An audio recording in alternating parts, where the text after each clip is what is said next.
So next, after natin i-discuss kung paano makuha yung ating mga support reactions, ang focus naman natin ngayon ay solving for the shear and moment equations. So para makapag-prepare sa ating solution, tig-prepare ko na yung ating sections. So ang guideline naman natin dito, para ma-determine natin yung number of sections natin, ang ating babasihan is yung ating important points or yung ating segment sa ating beam na kina-consider natin as parang unique yung ating segment.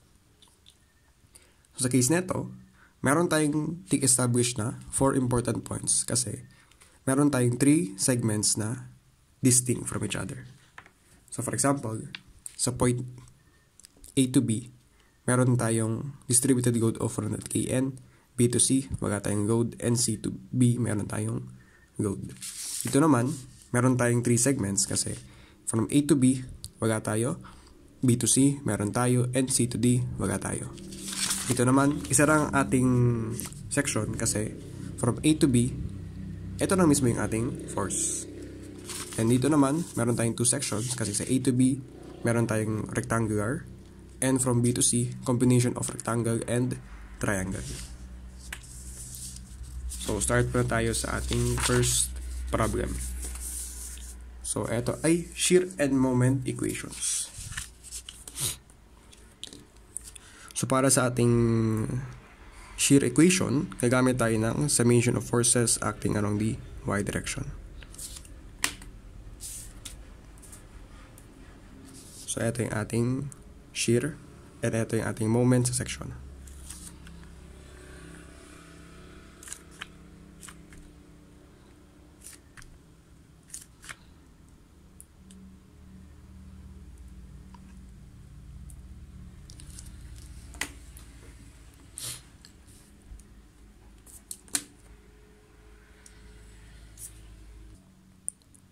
So, summation of forces. Meron tayong RA pointing upwards. RA is equal to 50 kN. So, positive 50. Next, para naman sa ating specific na force dito, sa ating load, hindi tayo pwede gumamit ng 100 kN.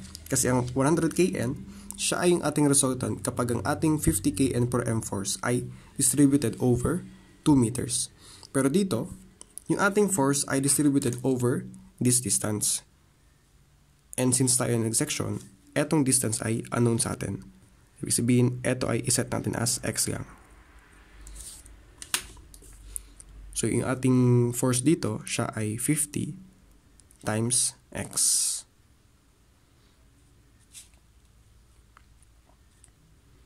Pointing downwards, siya ay negative 50 times x. Then, minus v.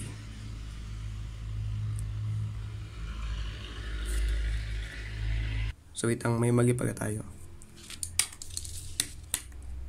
So, moment at A, nakuha natin is RD. RD is 50. RD ay 50. So, nagkamali ako dito. Then, for FY, dapat ito ay RA. So, RA is equal to 90. So, ito pala ay 90.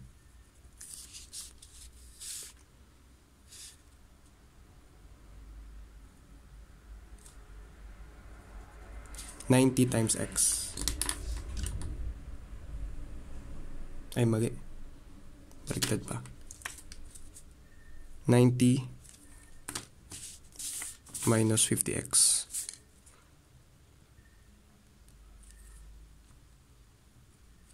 So, V is equal to 90 minus 50x. And para sa summation of moment natin, ito yung ating shear equation. Dako naman tayo sa moment equation. Moment about ng ating section. Assumption natin, clockwise ang ating positive.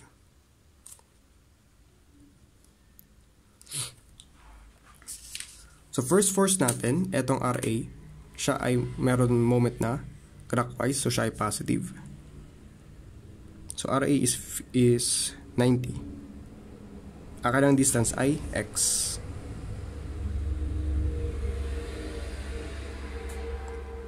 The next, yung ating resultant na 50, resultant natin ay may value na 50 times x.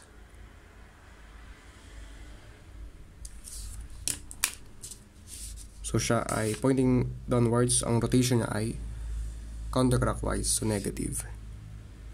50 times x, yan yung ating force. Then ang kanyang location from ating section, yan ay x over 2.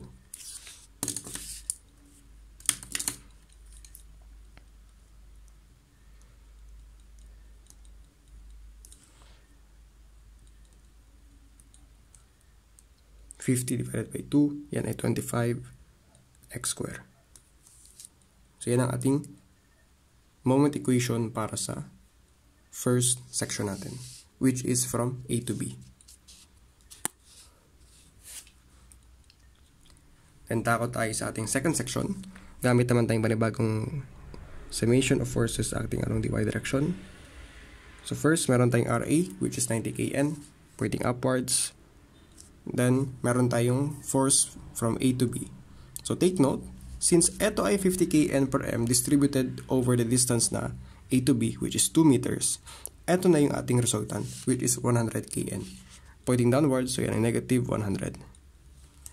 Next, ang nating force ay yung ating shear, pointing downwards, so negative V. So V is equal to negative 10 kN. Next, summation of moment tayo about sa ating section. Clockwise positive. So yung ating RA ay mag-moment pumunta dito. Distance natin is unknown, so ito ay x.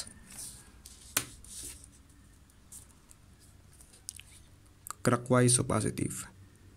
RA, or which is 90 times x. Then, ito naman, resultant natin, which is 100 kN. Ang kanyang distance from dito to starting point natin, yan ay 1 meter. Kasi 2 meters to. Ibig sabihin, ang kanyang location, papunta dito, yan ay x minus 1. X minus 1. Clockwise but negative.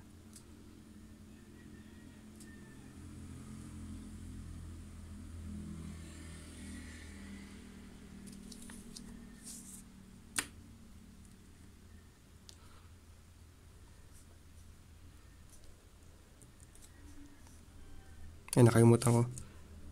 Minus moment. So, moment is equal to eto. Minus moment. So, moment is equal to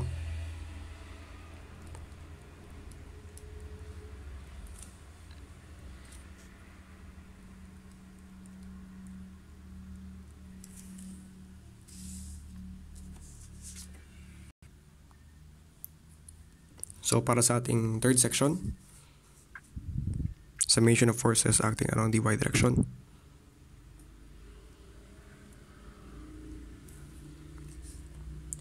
First force natin, 90 kN pointing upwards. Then second force natin, ito ay 50 kN per m distributed from point A to point B. Yan ay 2 meters.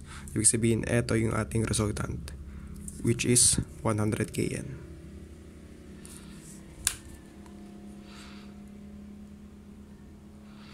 Then yung next nating force is ito.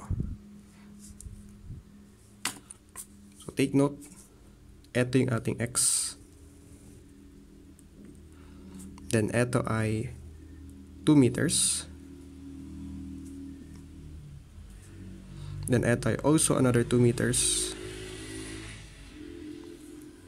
Meaning, ito naman ay x minus 4. Kasi ito ay 2 plus 2, 4. So x minus ito.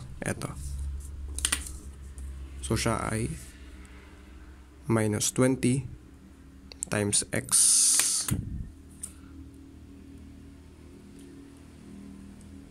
minus 4.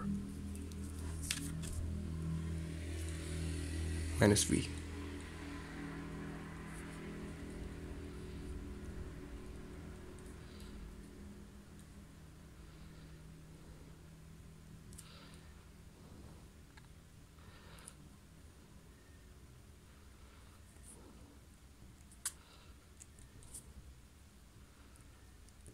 $20x plus 70.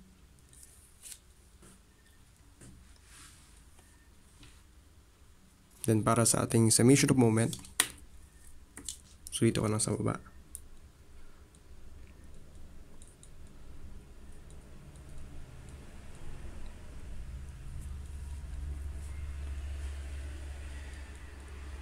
So RA, siya ay clockwise, so positive 90 times x. Next naman 100 kN. So ito ay 1 meter. So ibig sabihin na kanyang distance papunta sa ating section, yan ay x minus 1. Ito siya. Siya ay counterclockwise, so negative times x minus 1. Next, ito naman, ang kanyang resultant ay somewhere dito, which is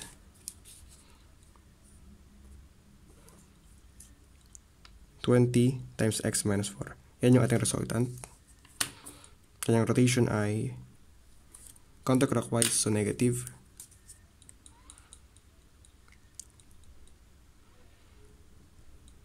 Then, ang kanyang distance ay kagahati na itong x minus 4, which is x minus 4 divided by 2. Kasi ito x minus 4, kagahati niya divided by 2.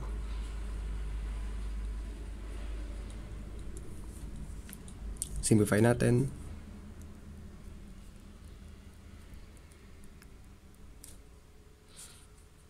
$20 divided by 2, yan ay 10 times x minus 4 square.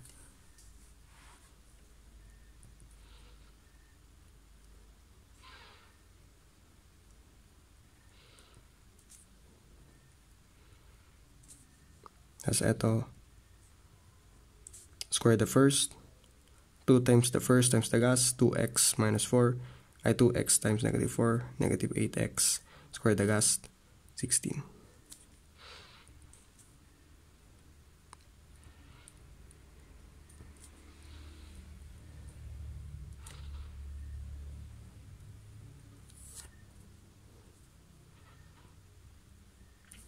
So, pinaka-simplified version, yan ay, nakalimutan ko parate.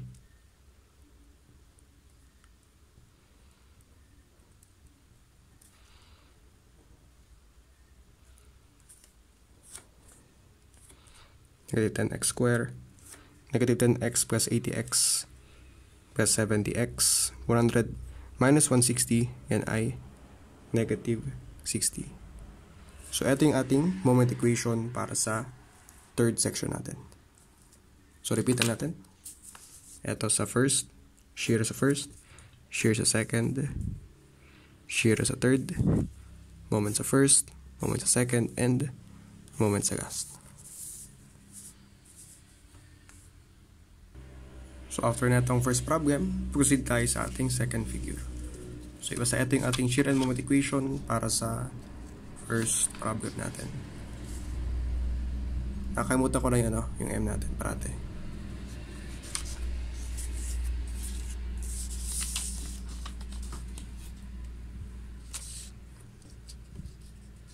So, ito yung ating first section from point A to point B. Para sa shear niya, summation of forces acting along the y direction.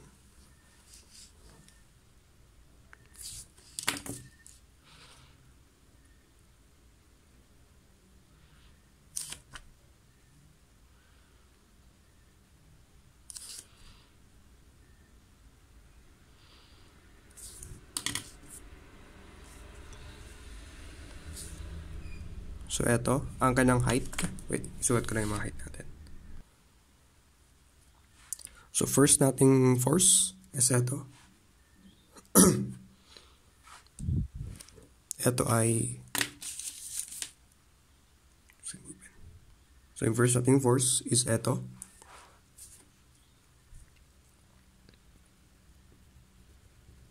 So, ito ay x. So, kalahati na ito ay x over 2.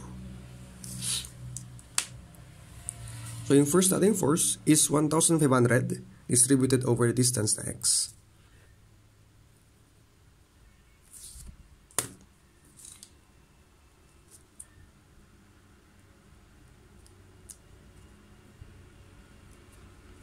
Minus v.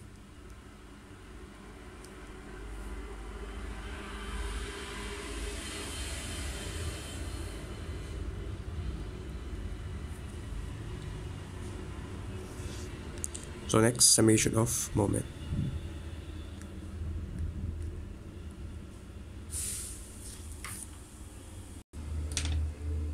So next, summation of moment tayo. So yung first nating force is, only force natin is eto, distributed over a distance of x meters.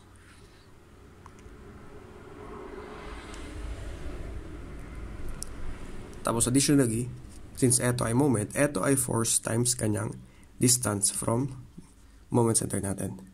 So eto ay rectangle, so ang kanyang location ay divided by 2. So x divided by 2.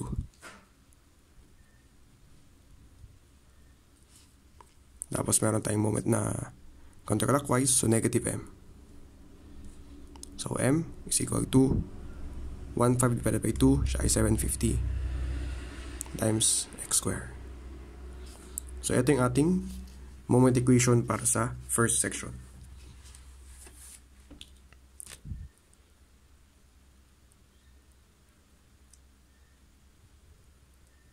So para sa second section, establish muna natin yung ating distances. So ito ay x. Tapos from point A to point B, yan ay 4 feet.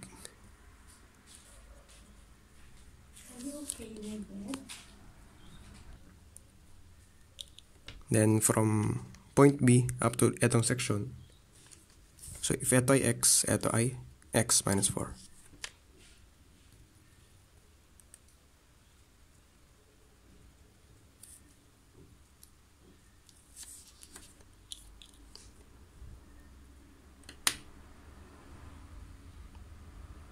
So para sa ating forces,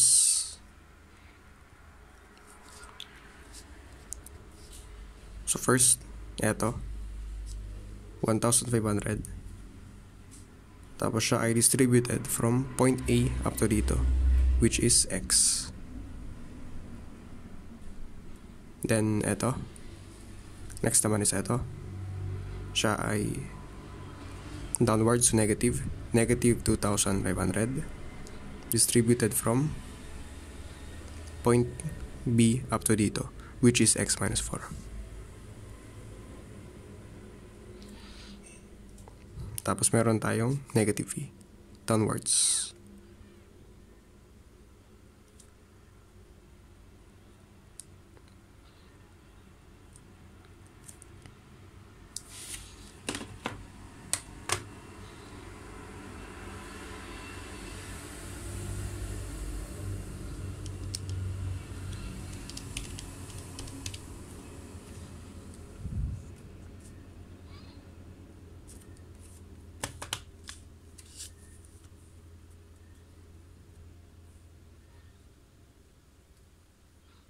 Negative 1,000x plus 10,000.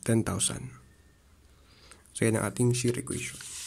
So para naman sa ating moment equation, dito na lang sa baba.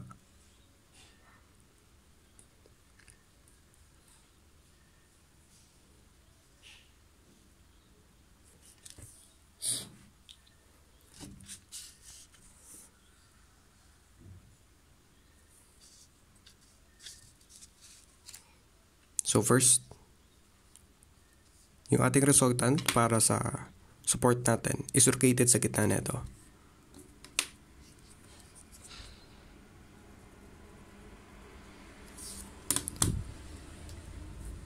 So yung ating mismong resultant, yan ay 1,500 times x.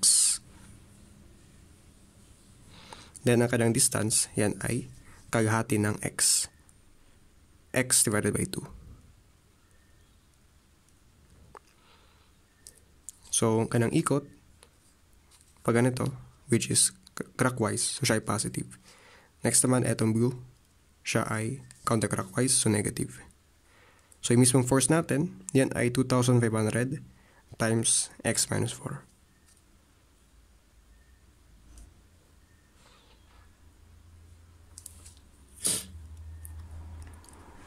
Then, ang kanyang distance, if ito yung resultant, since rectangle to, ang distance ng ating force from kanyang corner, yan ay kagahati nitong distance. So, if ito ay x minus 4, ang kanyang distance ay x minus 4 divided by 2.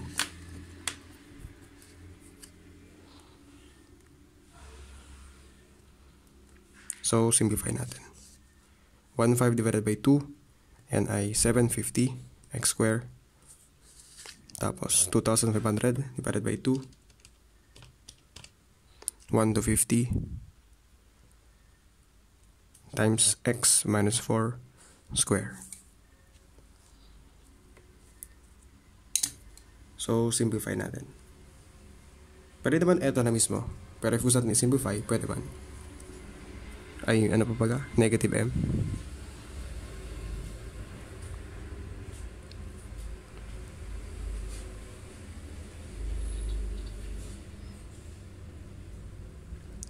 So, square the first, x square, minus 2 times the first times the last, negative 8x, plus the square of the last, 16.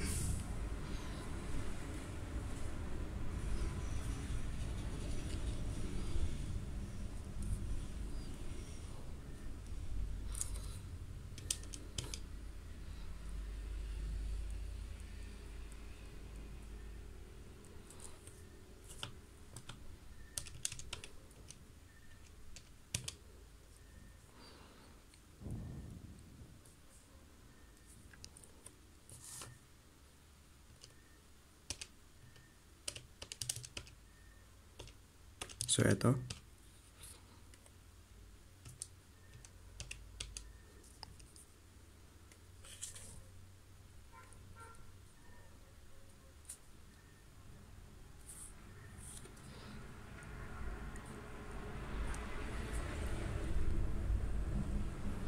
So, ito na yung ating shear equation.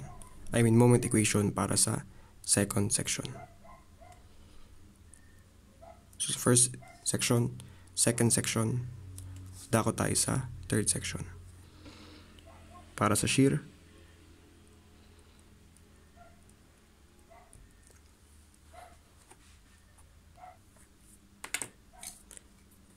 so set natin yung dimensions.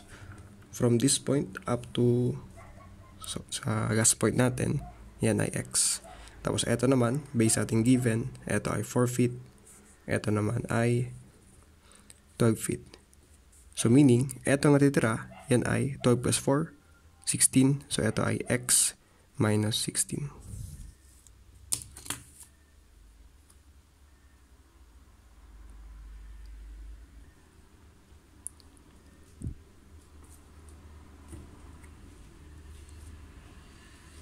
So eto ay 1,500 distributed over a distance na x.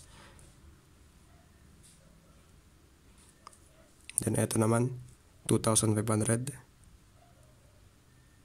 distributed over 12 feet. Then, negative v.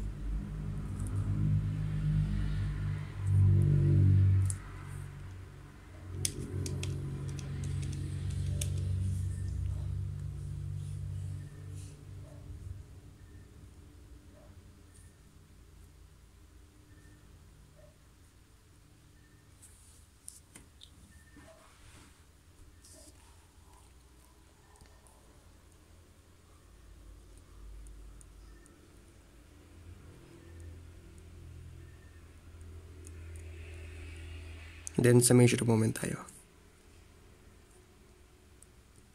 So, para sa ating first, ito ay clockwise. So, 1,500 times x. And ang kanyang distance, sabi natin, is kagati ng ating distance. So siya ay x over 2.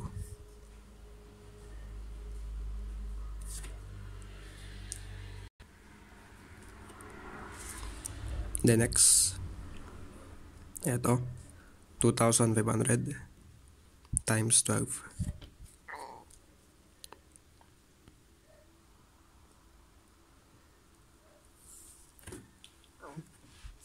Then kung ating titingnan, yung ating resultant ay located sa gitna, which is 6 feet from dito.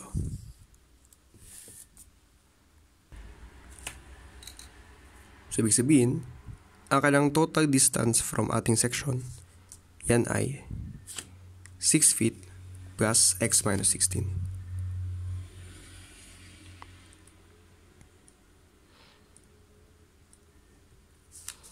Yan yung kanyang total distance. At again is 2,500 times 12. Yan yung ating resultant. Times 6 plus x minus 16. Simplify natin. Ito ay 1,500 divided by 2, 750. X times x, x square. And ito, 2,500 times 12. Yan ay 30,000. Wait, bakit positive? Counterclockwise, so ito ay negative. Wait lang. Paano nga mag-i? 1,500 times x, upwards. 2,500 times 12, downwards. So, negative yun eh. Ito negative din. Since ito ay counterclockwise. Ang ating assumption, clockwise positive. 30,000 times 6 minus 16, yan ay negative 10. So, ito ay x minus 10. So, ang isang option natin, para makuha itong distance na to, pwede rin tayo gumamit ng x minus 4 plus 12. So, pag ginamit natin yun, ano nga to? Ay, mali. 6 ba? 4 plus 6 kasi ang kailangan natin is etong distance and eto yung ibabawas natin. So, yan ay x minus 4 plus 6 which is 10. So, same na siya. X minus 10 pa rin siya.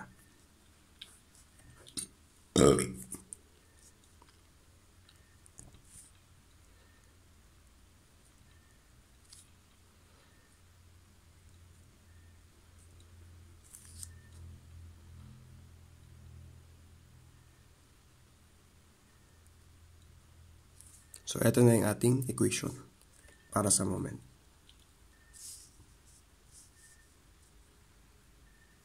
Oops, nakalimutan ko ulit.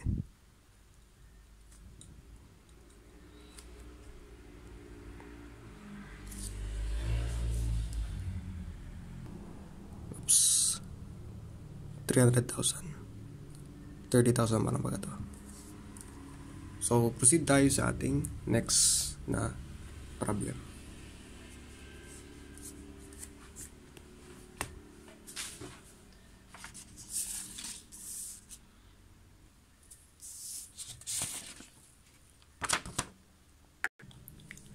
So, dito, mas challenging yung ating pag-solve ng shear and moment equation.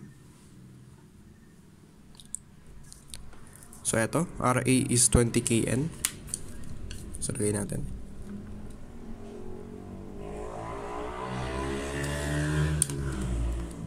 Then, set muna natin ating distances. So, eto ay may haba na x lang.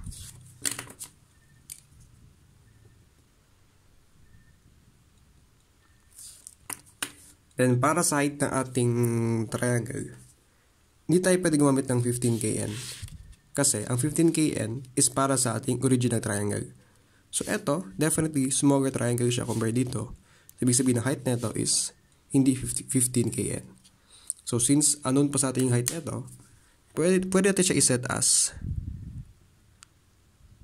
y lang muna.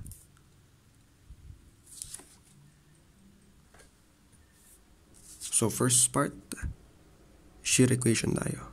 Summation of forces acting along the y direction. So, first nating force, yan ay Eto. 20 kN pointing upwards. Next, meron tayong distributed na force.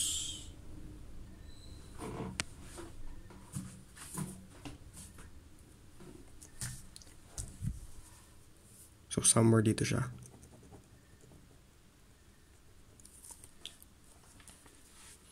So, para makuha natin yan, siya ay, since eto ay triangle, negative 1/2. Yung ating base, yan ay x times height na y. Then minus ating shear na v. So, sa pag-solve natin dito, kailangan natin, if tayo ay magkaka-variable, kailangan at least 2 variables lang. Kumbaga, v and x lang. Etong y, mahirapan tayo pag 3 variable na siya. Ibig sabihin, etong y dapat is matransform natin siya in terms of x. So, isolate muna natin yung v. V is equal to 20 minus 1/2 x times y. Ibig sabihin, etong y dapat is convert natin siya in terms of x. So, para ba siya magagawa? So, gagamit tayo ng concept ng similar triangle. Ang ating compare is yung ating triangle ngayon and yung ating original na triangle. Yung height natin is y. Yung height ng original triangle is 15 kN per m. Then yung length ng ating triangle or yung ating base is x. And yung base ng ating original triangle is 8 meters. So para ma-isolate ang y, multiply both sides by x. Y is equal to 15 over 8x. So instead na y, replace natin siya by 15 over 8x.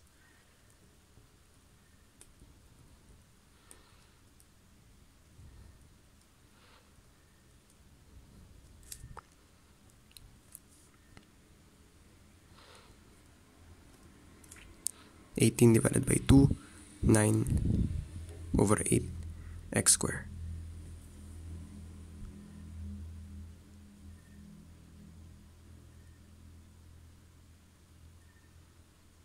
Wait lang, bakit 18?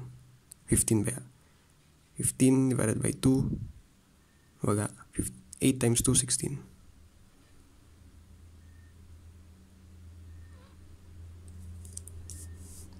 So, ito yung ating shear equation. And dako naman tayo sa moment equation.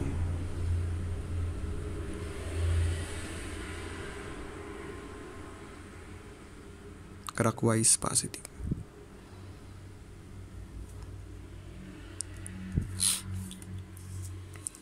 So, first, 20 kN times x.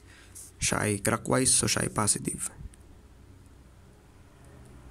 Next naman is yung ating resultant, which is 1/2 x times 15 over 16x. Ang kanyang rotation ay counterclockwise, so siya ay negative. And ang kanyang distance from this point towards ating section, yan ay 1/3 ng ating base, which is x. So siya ay x over 3. Then, meron tayong moment dito sa ating section, which is counterclockwise, so minus m. Isolate natin. M is equal to 20x. Then, 15 divided by 3. So, wait lang.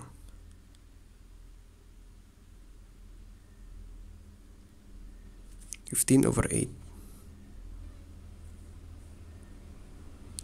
15 divided by 3, yan ay 5. 8 times 2, 16.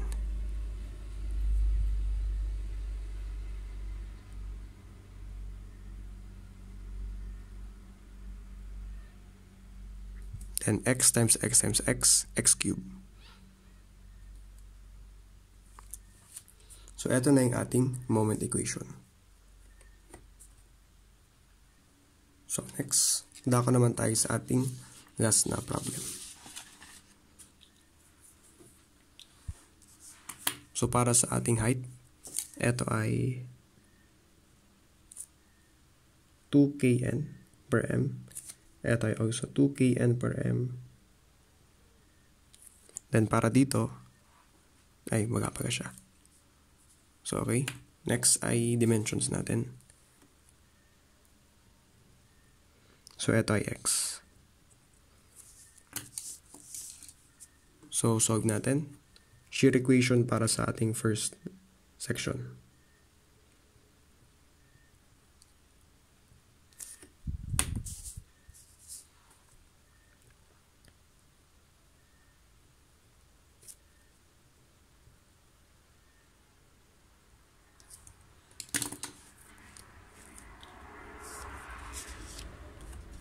So first nating force, yan ay downward force na 2 kN distributed over a distance of x meters.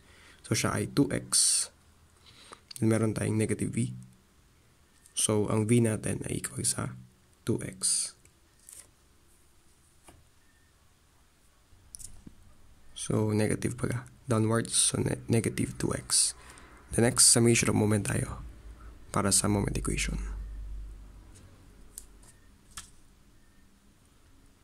Assume natin na clockwise ang positive.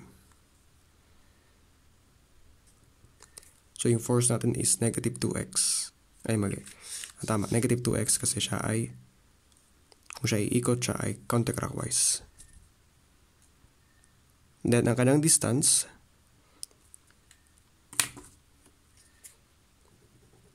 ito yung ating resultant. Kanyang distance ay kagahati na itong x, which is x over 2.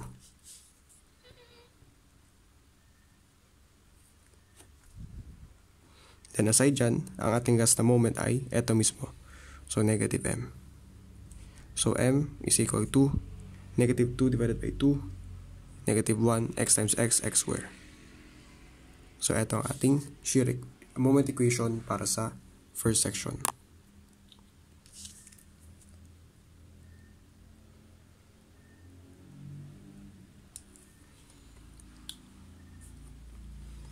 So para mas madali sa atin, divide natin siya into two parts.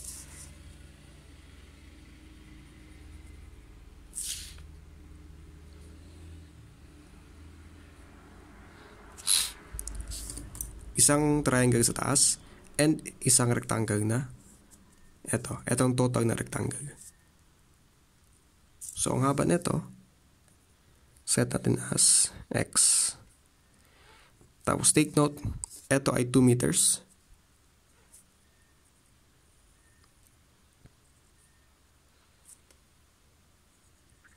So meaning, ito ay x minus 2. So summation of forces para sa ating rectangle, pointing downward, so negative, siya ay 2 distributed over a distance of x. The next, para sa ating triangle, siya ay 1/2 base times height, pointing downward, so negative, 1/2. Ang kanyang base ay from dito to dito, which is x minus 2. Then ang kanyang height,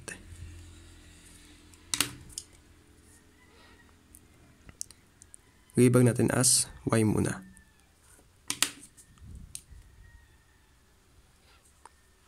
Then, meron tayong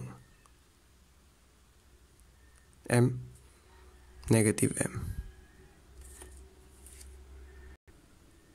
So, sabi natin, as much as possible, 2 variables lang tayo. Kaso sa atin, meron tayong x, y, and m. Dapat x and m lang. Ibig sabihin, etong y, convert natin siya in terms of x. So, compare lang natin yung ratio ng ating small triangle and yung ating original triangle. So, ang total na height from this point to this point is 4 kN. Ano ba to? Tama ba? 4 kN. 4 kN. So, if eto ay 2 kN, meaning, eto ay also 2 kN. So, ang height ng ating original triangle, yan ay 2 kN per meter.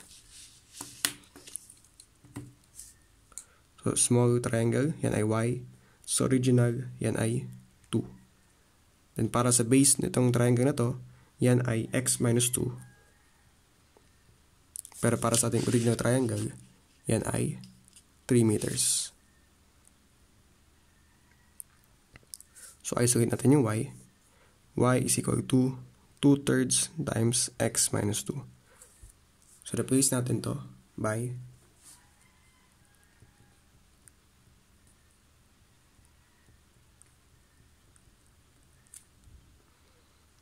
2/3 times x minus 2 minus m.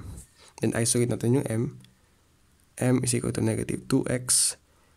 2, cancel yan. So, ang retira sa atin is negative 1/3 times x minus 2 square. So, if gusto natin i-simplify, then expand natin. Bakit m? V.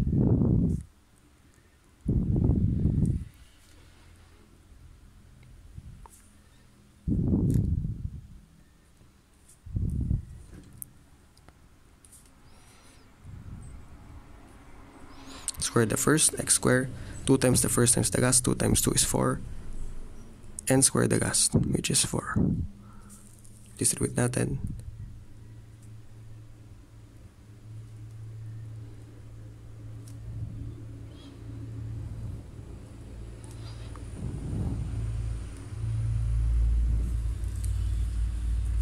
So, simplify natin further.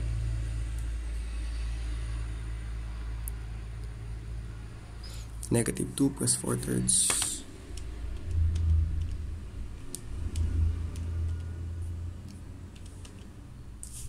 So, siya ay negative 2/3 x minus 4/3. So, dako naman tayo sa ating shear equation, moment equation.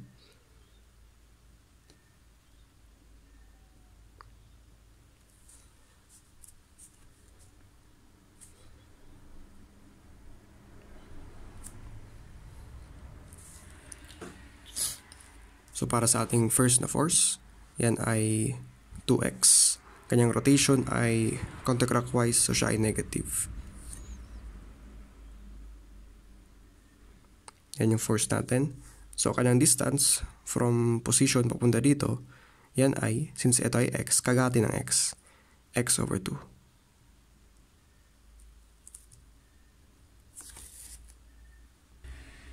Then, next, ito naman, siya ay also counterclockwise, so negative. Yung ating mismong force, yan ay ito. Ito na lang, mas simple na. Negative 1/3 times x minus 2 square.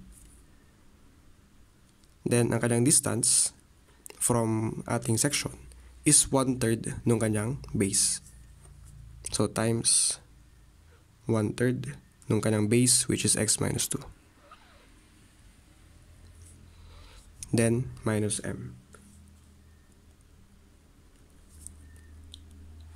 So, isolate natin yung m. 2 divided by 2 is 1. Negative x square.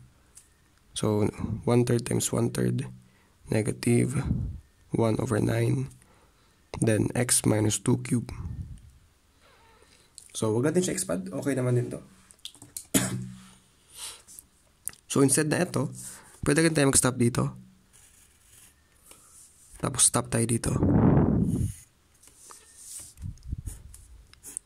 So, ito yung ating shear equation, moment equation, shear equation, and moment equation para sa problem.